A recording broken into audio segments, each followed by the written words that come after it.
రేపు 28వ తారీఖు నుంచి 6వ తారీఖు వరకు కాంగ్రెస్ పార్టీ ఎన్నికలకు ముందు చెప్పినట్టుగా 6 గ్యారంటీల మీద ప్రజల దగ్గర నుంచి అప్లికేషన్లు స్వీకరిస్తూ ఉంది.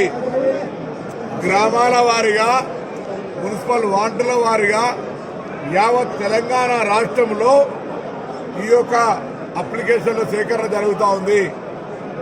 అప్లికేషన్ కూడా ప్రభుత్వమే ప్రతి కుటుంబానికి ఇస్తుంది. వ్యక్తులుగా అప్లికేషన్ పెట్టుకునే అవసరం లే. ఒక కుటుంబము, ఆ కుటుంబానికి అవసరమైనటువంటి మా గ్యారంటీ, ఏ గ్యారంటీ మీరు ఉపయోగించుకోదలుచుకున్నారో ఆ గ్యారంటీకి సంబంధించిన అప్లికేషన్ అందులో ఆప్షన్ ఉంది. దాని ప్రకారంగా నేను యావత్ తెలంగాణ ప్రజల్ని, హుస్నాబాద్ నియోజకవర్గ ప్రజలకు విజ్ఞప్తి చేస్తా ఉన్నా.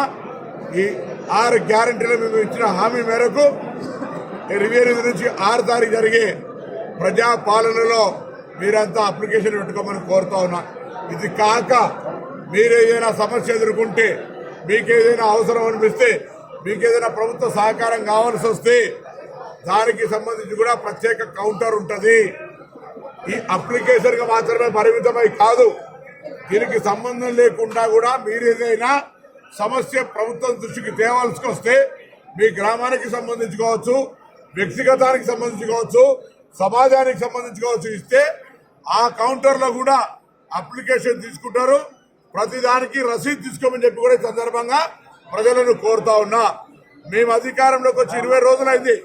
20 రోజుల్లో ఇప్పటికే 2 హామీలు ఆర్టీసీలో మహిళలకు ఉచితంగా ప్రయాణ సౌకర్యంతో పాటుగా ఆరోగ్యశ్రీ 10 లక్షల దాకా తీసుకున్నాం.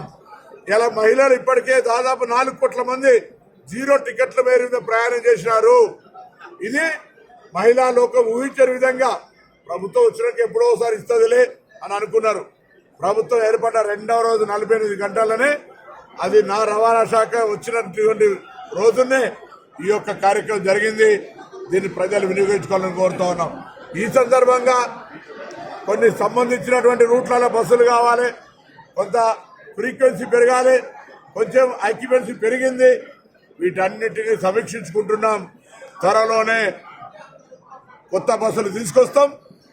అన్ని రూట్లలో బస్సులు పోయే విధంగా ఆ సమయాన్ని కూడా కొంత ఎక్కువ గ్యాప్ రాకుండా ఉండే విధంగా ప్రయాణికుల సౌకర్యం కొరకు బస్సులు ఏర్పాటు చేస్తాం.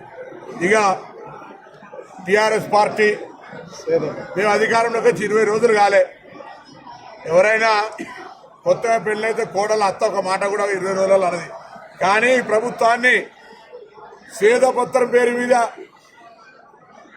విమర్శ చేస్తా ఉన్నారు నాయకులు. మీరు శ్వేతపత్రాలు కాదు, మీరు సౌద పత్రాలు.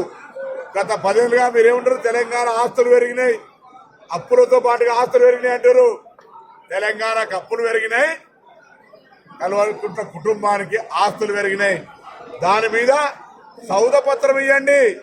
ఎన్నెన్ని బంగ్లాలు కట్టిర్రు, ఎన్నెన్ని ఫామ్ హౌస్లు కట్టిర్రు, మీ ఇండ్ల విలువ 100 కోట్లు ఎక్కడి నుంచి వచ్చినాయో తెలంగాణ ప్రజలకు చెప్పండి. ఇలా కాంగ్రెస్ పార్టీ అధికారంలోకి వచ్చిన తర్వాత ఆర్థిక శ్వేతపత్రాలు, ఆర్థిక ఖజానా పరిస్థితి చూస్తే 7 లక్షల కోట్ల అప్పులమయమై జీతాలు కూడా సరిగా ఇవ్వలేనటువంటి పరిస్థితిలో ఉంది.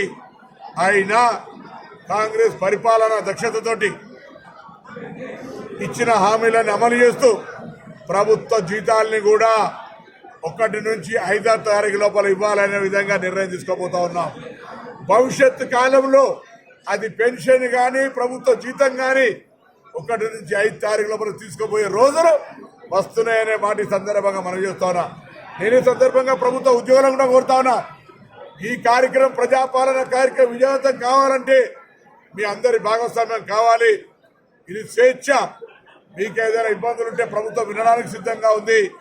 కానీ ఈ కార్యక్రమం విజయవంతం కావడం, ప్రజా సమస్యలు అప్లికేషన్ పెట్టుకునే కార్యక్రమం, సమాచారాన్ని వాళ్ళ సమస్యలు చెప్పుకునేటువంటి కార్యక్రమంలో కూడా ఎక్కడ లోటుపాట్లు రావద్దని నేను అధికార యంత్రాంగాన్ని కూడా కోరుతా ఉన్నా, ఆదేశిస్తా ఉన్నాం. ఇది మంచిది కాదు, అందరూ కూడా సానుకూలంగా పనిచేయమని చెప్పి సందర్భంగా విజ్ఞప్తి చేస్తూ, మా పార్టీ ఇలా ఈ యొక్క ఉదయం సమావేశం ఉద్దేశం కూడా అటు ప్రభుత్వానికి, ప్రజలకు కాంగ్రెస్ పార్టీ నాయకులు వారధులుగా ఉండాలి.